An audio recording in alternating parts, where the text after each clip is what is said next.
ഇപ്പോൾ പുറത്തുവരുന്ന പ്രധാനപ്പെട്ട വാർത്ത, മമത ഒടുവിൽ ഒരു കടുത്ത നടപടികളിലേക്ക് നീങ്ങുന്നു എന്നുള്ളതിനാണ്. മമതയുടെ വലങ്കയായ നേതാവിനെ അറസ്റ്റ് ചെയ്യുന്നതിനുള്ള മുന്നൊരുക്കങ്ങൾ മമത തുടങ്ങിയിരിക്കുന്നു.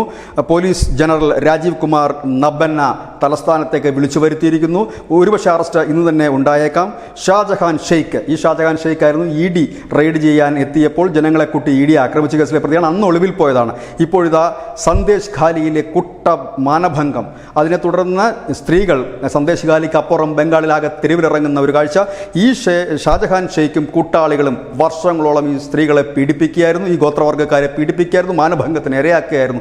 ഇതിനെതിരെ രാജ്യമെമ്പാടും വലിയ പ്രതിഷേധം ഉയരുന്നൊരു സാഹചര്യം.